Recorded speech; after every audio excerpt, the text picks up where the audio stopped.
Halo teman-teman, pada kesempatan kali ini kita akan membahas mengenai sistem saraf pada vertebrata.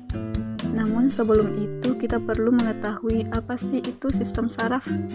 Sistem saraf adalah sistem organ yang terdiri atas saraf-saraf yang tersusun atas sel-sel saraf yang saling terhubung dan esensial untuk persepsi sensorik indrawi, aktivitas motorik volunter dan involunter, organ atau jaringan tubuh, dan homeostatis berbagai proses fisiologis tubuh. Sistem saraf merupakan jaringan paling rumit dan paling penting karena terdiri dari jutaan sel saraf atau biasa kita sebut dengan neuron yang saling terhubung dan vital untuk perkembangan bahasa, pikiran, dan ingatan. Satuan kerja utama dalam sistem saraf adalah neuron yang diikat oleh sel-sel glia. Selanjutnya itu fungsi jaringan saraf. Fungsi utama jaringan saraf adalah menerima, mengelola, dan menyampaikan seluruh rangsangan organ tubuh. Jika koordinasi fungsi sensorik, fungsi pengatur, dan fungsi motorik berjalan dengan baik, maka sistem saraf dapat berjalan sebagaimana mestinya. Selanjutnya itu kita akan membahas mengenai pembagian sistem saraf. Namun sebelum itu kita perlu mengetahui apa sih itu sistem saraf vertebrata. Sistem saraf pada vertebrata merupakan sistem saraf pusat di tulang belakang. Setiap segmen sumsum tulang belakang mengirim informasi sensori ke otak dan akan menerima perintah motorik dari otak. Pembagian sistem saraf terdiri atas 3, yaitu yang pertama saraf motorik, yang kedua saraf sensorik, yang ketiga saraf otonom. Saraf sensorik. Saraf sensorik adalah saraf yang berfungsi untuk menerima rangsangan dari luar tubuh yang kemudian disampaikan ke otak. Kemudian otak memberi respon sesuai dengan rangsangan yang diterima sebelumnya. Secara garis besar, saraf sensorik manusia berperan dalam proses melihat, mendengar, mencium bau, serta merasakan sentuhan fisik. Yang kedua itu sistem saraf pusat.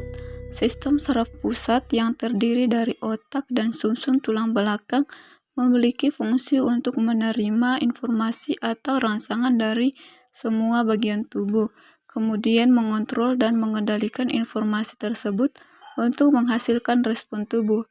Sistem saraf pusat ini berfungsi sebagai pusat pengendali utama pada tubuh.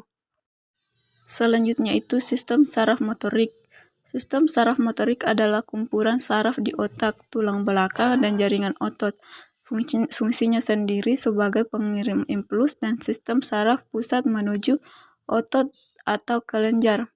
Hasilnya berupa tanggapan tubuh terhadap rangsangan tertentu. Sistem kerja saraf motorik manusia memungkinkan tubuh melakukan berbagai aktivitas gerak tubuh. Sistem saraf pada vertebrata secara umum dibagi menjadi 2, yaitu sistem saraf pusat dan sistem saraf tepi. Sistem saraf pusat yang terdiri dari otak dan sumsum tulang belakang memiliki fungsi untuk menerima informasi atau rangsangan dari semua bagian tubuh, kemudian mengontrol dan mengendalikan informasi tersebut untuk menghasilkan respon tubuh. Sistem saraf pusat ini berfungsi sebagai pusat pengendali utama pada tubuh. Sistem saraf tepi atau sistem saraf perifet adalah bagian dari sistem saraf yang di dalam sarafnya terdiri dari sel-sel yang membawa informasi ke sel saraf sensorik dan dari sel saraf motorik. Sistem saraf tepi yang terletak di luar otak dan sumsum tulang belakang. Saraf tepi meliputi saraf di luar saraf pusat, yaitu otak dan sumsum tulang belakang. Sistem saraf pada aves. Aves memiliki sistem saraf tepi dan saraf pusat yang terdiri dari otak dan sumsum tulang belakang.